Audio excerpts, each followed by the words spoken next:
की रेखाएं जैसी रचना के द्वारा उत्तम दस्तार रेखा चित्रकार के रूप में अपनी पहचान बनाने में सफल रही है।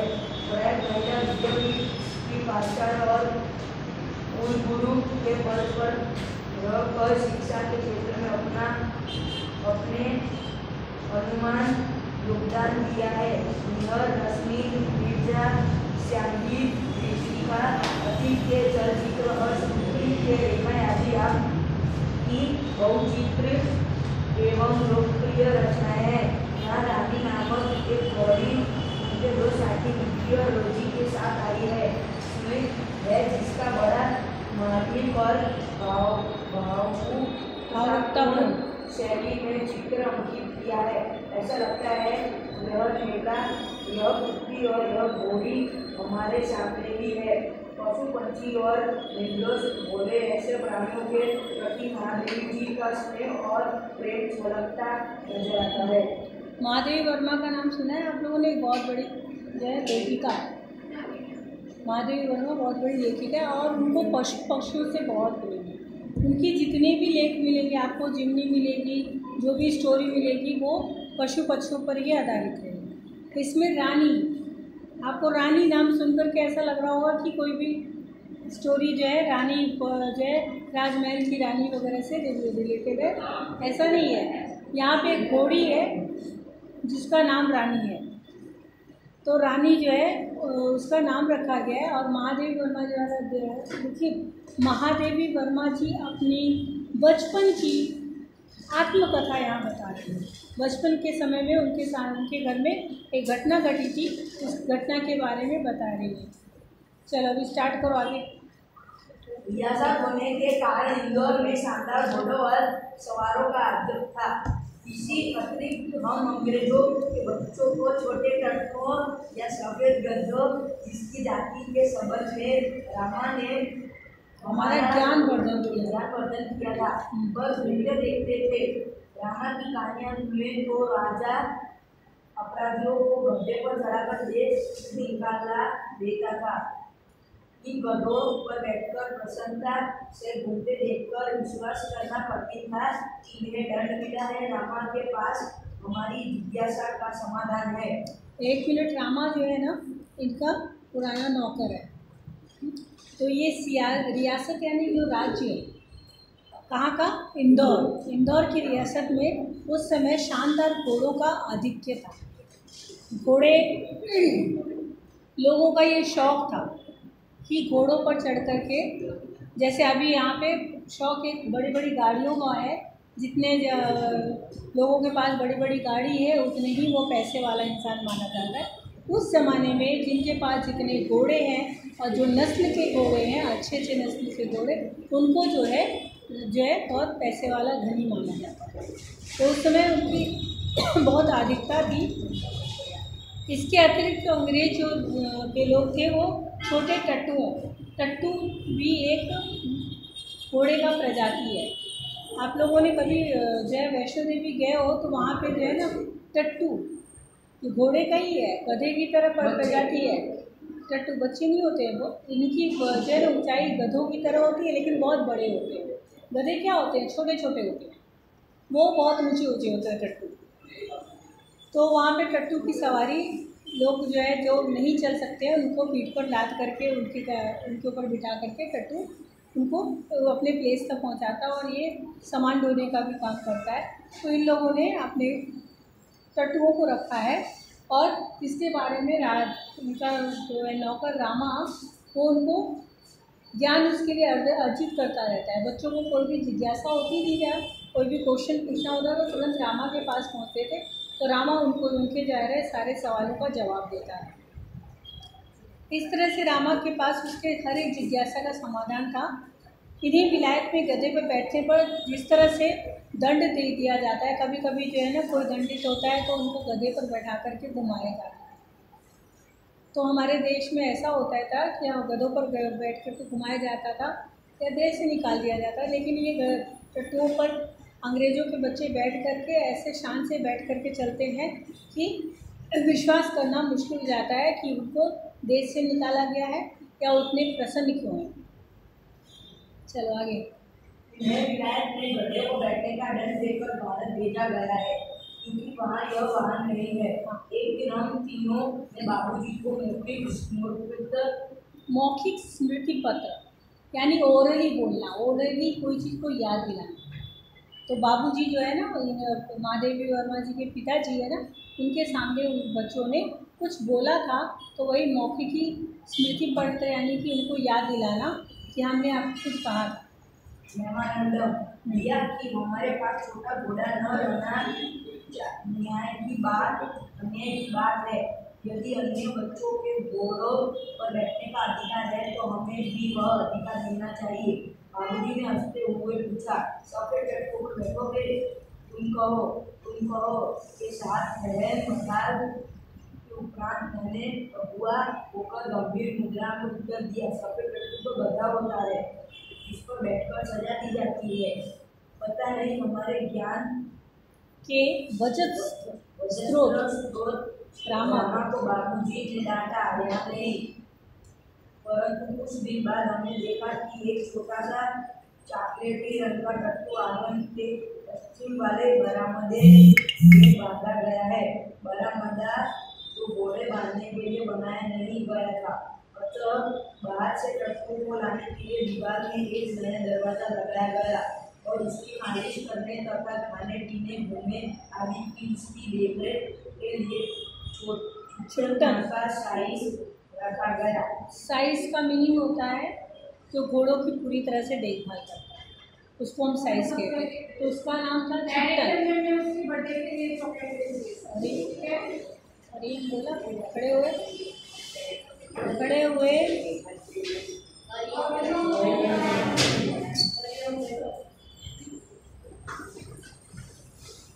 हाँ आगे बढ़ो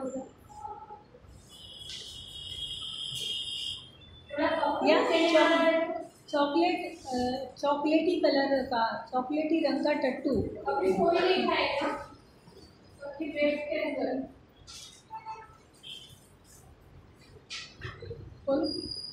अब तो हम उस छोटे टट्टू से बहुत प्रभावित और आतंकित हुए। हमारे तथा हमारे अन्य साथी जीवों के लिए न मकान में कोई परिवर्तन हुआ, न कोई विशेष नौकर रखा गया। रामा को नौकर कहा नहीं जा सकता, क्योंकि वह तो डांटने पड़ता। सरकार के अतिरिक्त हमारे कान भी खींचता था और हमारे खिड़की दरवाजे में परिवित क्योंकि वह तो डांट नहीं हो सकती। इसमें हम रोजी और नकी के साथ कितने तेज कर उससे मेट हो सकते। ओके, एक मिनट, ये पूरे पैराग्राफ में उसने अभी क्या बताया, क्या पढ़ा है, कौन बताएगा? जल्दी बताओ, पढ़ो। ध्यान तो तुम लोग का चॉकलेट की तरफ था। इससे पहले वाला पैराग्राफ, यही पैराग्राफ में जो उसने पूरा बताया कि अधिक आराम दे देखिए। हाँ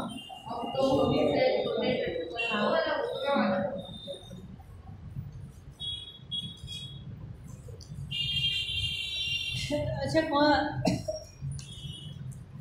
बच्चों के वजस्त्र स्रोत का कार्य क्या कहते हैं, ज्ञानवर्धक कौन था?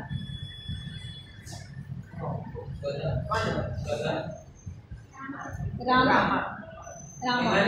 तो रामा ने ये बोला कि सफ़ेद टट्टू या कोई भी टट्टू जो होते हैं ना, गधे होते हैं। तो जब उन्होंने अपने बाबूजी को ये मेमोरेंडम दिया कि आपने हमें बोला था कि क्या कहते हैं, घोड़ा लेंगे, सभी को के पास घोड़े हैं लेकिन मेरे घर में घोड़े नहीं है, हमारे घर में, ये अन्याय की बात नहीं है। तो पिताजी ने ये बोला कि आप लोग टट्टू पे बैठोगे? तो बोलता है टट्टू तो गधा होता है।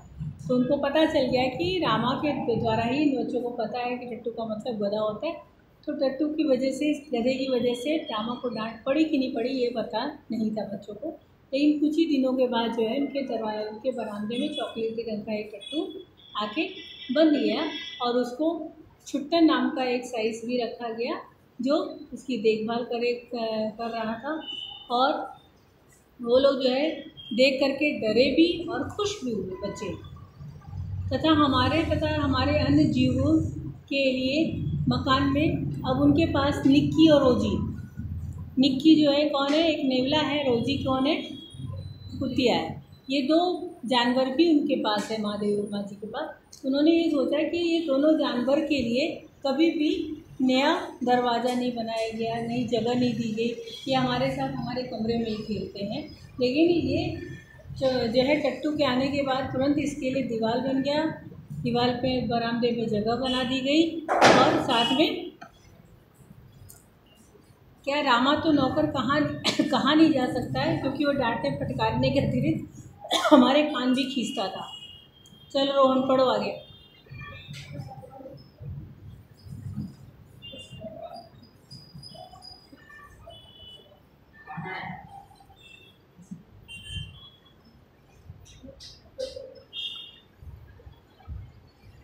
कहाँ तक पढ़ा?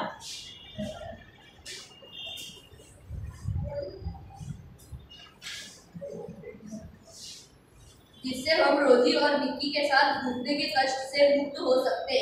बाबूजी से यह सुनकर भी कि वह टट्टू हमारी सवारी के लिए आया है, हम सब 4-5 दिन उससे रुष्ट और अप्रसन्न ही घूमते रहे, परंतु अंत में उसने हमारी मित्रता प्राप्त ही कर ली। रामा ने उसका नाम पूछने पर ज्ञात हुआ कि उसे ताजरानी कहकर पुकारा जाता है। ताजमहल का चित्र हमने देखा था और रामा और कल्लू को माँ की सभी कहानियों में रानी के सुख की गाथा सुनते हम उसके प्रति बड़े सदैव हो गए थे।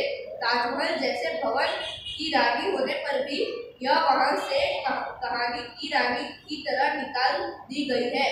यह कल्पना करते ही हमारी सारी ईर्ष्या और सारा रोष करुणा से पिघल गया और हम उसे और अधिक आराम देने के उपाय सोचने लगे। वह इतनी सुंदर थी कि अब तक उसकी छवि आंखों में बसी जैसी है। हल्का चॉकलेटी चमकदार रंग जिस पर मुश्किल फिसल जाती थी।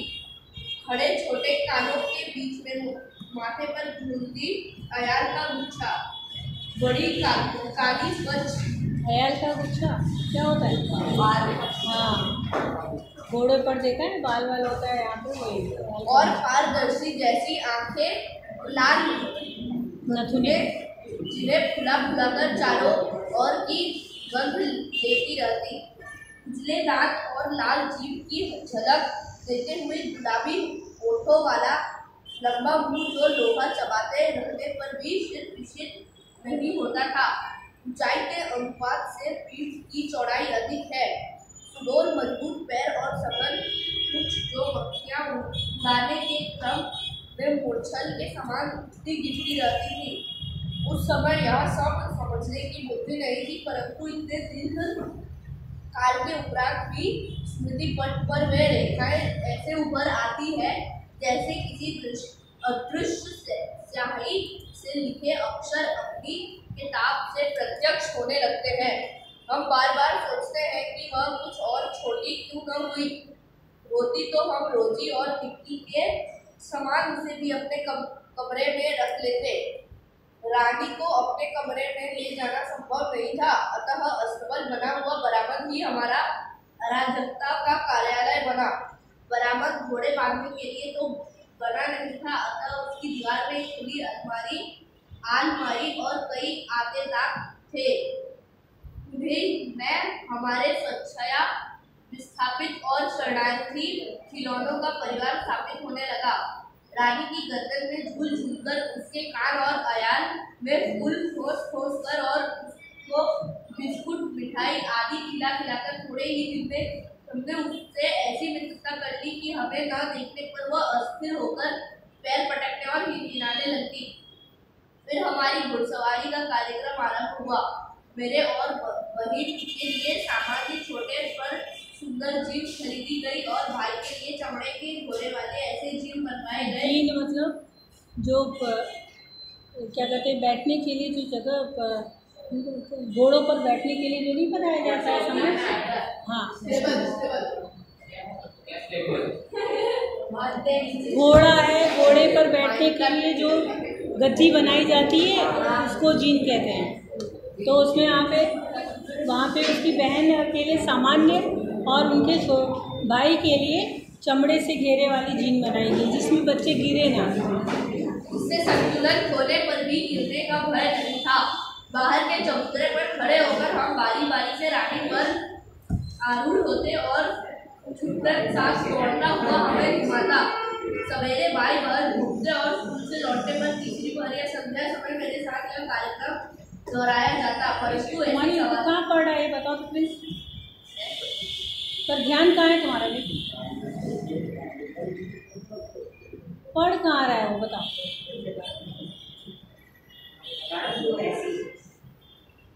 हाँ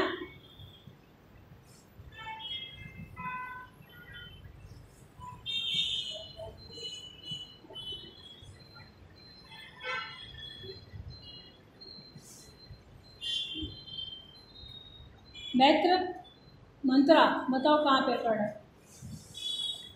की सवारी से हमारी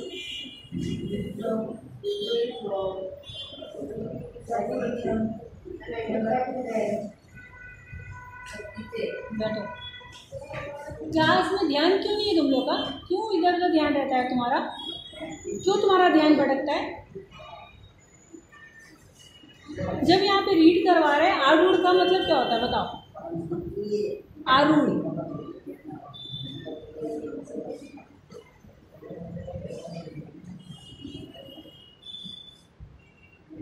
चढ़ना, घोड़े पर चढ़ना।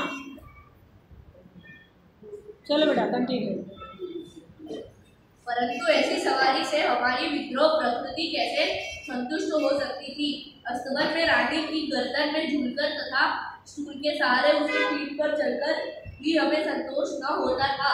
अंत में एक छुट्टी के दिन दोपहर में सबके सो जाने पर हम रानी को खोलकर बाहर ले आए और चबूतरे पर खड़े होकर उसकी नंगी पीठ पर सवारी करके बारी बारी से अपनी अधूरी शिक्षा की पूरी परीक्षा लेने लगे। यह स्वाभाविक भी था कि राजरानी हमारी अराजक प्रवृत्ति से प्रभावित हो जाती। वास्तव में बालकों में चेतना के विभिन्न स्तरों का बोध न होकर सामान्य चेतना का ही बोध रहता है। अतः वे उनके लिए पशु पक्षी वनस्पति सब एक परिवार के हो जाते हैं। निकी रानी की पूंछ से झूलने लगता था। रोजी इच्छा अनुसार उसकी गर्दन पर उछलकर चढ़ती और नीचे कूदती थी और हम सब उसकी पीठ पर ऐसे गर्व से बैठते थे मानो मयूर सिंहासन पर आसीन हो। रानी हम सबकी शक्ति और दुर्बलता जानती थी। उसकी नंगी पीठ पर अरल पकड़कर बैठने वालों को वह धीमी चाल से इधर उधर घुमाकर संतुष्ट कर देती थी। परंतु एक बार मेरे बैठ जाने पर भाई ने अपने हाथ की पतली संटी उसके पैरों में मार दी। चोट लगने की तो संभावना ही नहीं थी, परंतु इससे न जाने उसके स्वाभिमान आहत हो गए या कोई दुखद स्थिति उभर आई। वह ऐसे वेग से भागी मानो सड़क पे नदी नाले सब उसे पकड़ बांध रखने का संकल्प लिए। क्यों भागी हो? क्या लगा? संटी किसने मारी? हाँ, संटी मतलब छड़ी। हल्का सा उसको छड़ी लग गया तो उसको ऐसा लगा कि कुछ उसका जो है दुखती रग पर जो है उसने हाथ रख दिया, बस इसलिए वो बहुत तेज भागना शुरू हुई। और उनकी नंगी पीठ पे कौन बैठा हुआ था? महादेवी वर्मा जी बैठी हुई, लेखिका। कुछ दूर मैंने अपने हाथ को उस उड़न खटोले पर संभाला, परंतु गिरना तो निश्चित था। मेरे गिरते ही रानी मानो अतीत से वर्तमान में लौट आई और इस प्रकार निश्चल खड़ी रह गई जैसे पश्चाताप का प्रस्तर प्रतिमा हो। साथियों की चीख पुकार से सब दौड़े और फिर बहुत दिनों तक मुझे बिछाने पर पड़ा रहना पड़ा। स्वस्थ होकर रानी के पास जाने पर वह ऐसी करुणा पश्चाताप भरी दृष्टि से मुझे देखकर हिनहिनाने लगी कि मेरे आंसू आ गए। एक बार भाई के जन्मदिन पर नानी ने उसके लिए सोने के कड़े भेजे। सामान्यतः हम कोई भी नया कपड़ा या आभूषण पहनकर रानी को दिखाने अवश्य जाते थे। सुंदर छोटे छोटे शेर मुंह वाले कड़े पहनकर भाई भी रानी को दिखाने गया और न जाने की प्रेरणा से वह दोनों कड़े उतारकर रानी के खड़े कर कानों में वलय की तरह पहना आया। फिर हम सब खेल में कड़ों की बात भूल गए। संध्या समय भाई के कड़े रंगीत हाथ देखकर जब माँ ने पूछताछ की तब खोज आरंभ हुई, पर कड़ी कड़ों का पता नहीं हुआ। रानी अपने कान बाबूजी का ध्यान उसकी ओर गया और उन्होंने मिट्टी हटाने का आदेश दिया। किसी ने कुछ गहरा गड्ढा खोदकर दोनों कड़े गाड़ दिए। ये दंड तो किसी को नहीं मिला, परंतु रानी सारे घर के हृदय में स्थान पा गई। एक घटना अपनी विचित्रता में स्मरण है। एक सवेरे उठने पर हमने रानी के पास एक छोटे से घोड़े के बच्चे को देखा। यह कहाँ था कहकर हमने रामा को इतना थका दिया कि उसने निरुपय घोषणा की कि वह नया जीव रानी के पेट में दाना चारा खाकर सो रहा था। भाई ने उत्साह से पूछा, और भी है? और रामा ने स्वीकृति में सिर हिलाया। अब तो हम विस्मित भी हुए और क्रोधित भी। ये छोटा ये कोई काम धाम नहीं करते और हमको पीठ पर बिठाकर दौड़ाने वाली रानी का दाना चारा स्वयं खाकर उसके पेट में लेटे रहते हैं। भाई ने कहा, रानी का पेट छीनकर हम कम से कम एक और बच्चा की घोड़ा निकाल ले। तब बच्चे घोड़ों फिर में छोटे भाई बहन भाई बैठेंगे और रानी मेरी सेवा में रहेगी। प्रस्ताव मुझे भी उचित जान पड़ा, पर जब एक दोपहर को वह कहीं से सांप काटने का चाकू ले आया, तब मेरे साहस ने जवाब दे दिया, एक और भी समस्या है कि और हमारा ध्यान गया। आखिर हम रानी का पेट सीलेंगे कैसे? बाप की कहीं सी से तो सीना संभव नहीं था। टाट सीने का बड़ा सूजा रामा अपनी कोठरी में रखता था, जहाँ हमारी पहुँच नहीं थी। कुछ दिनों के उपरांत जब रानी का अश्व शिशु कुछ बड़ा होकर दौड़ने लगा, तब हमें न अपना क्रोध स्मरण रहा और न प्रस्ताव। क्यों, समझ में आया लेसन? आया? पवन बोलो, क्या है हाँ पवन बोलो, सेशन में क्या है? मैं वो रानी के बारे में, घोड़े के बारे में क्या बताया? घोड़ी, उसका नाम, पूरा नाम क्या है?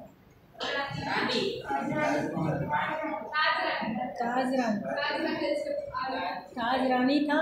और क्यों बच्चों का मन जो है रानी के नाम पर जो है पिघल गया?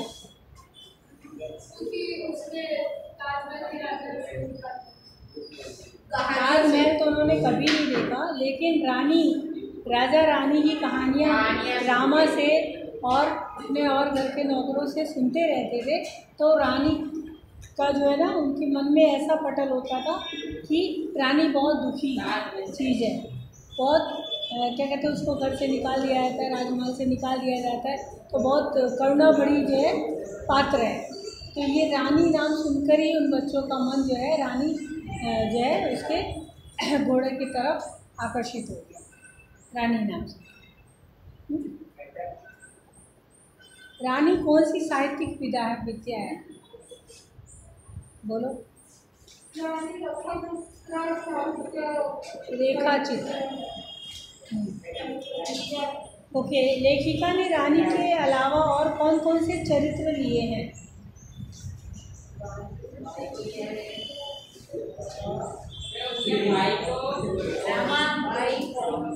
रानी के अलावा यानी जानवरों से। रजरोजी और निक्की। हाँ, तो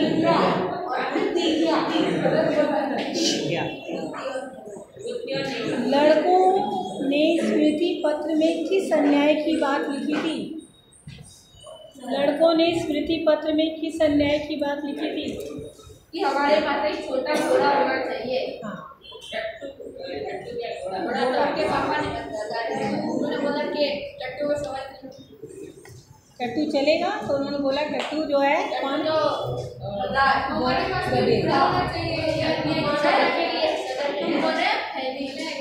ओके।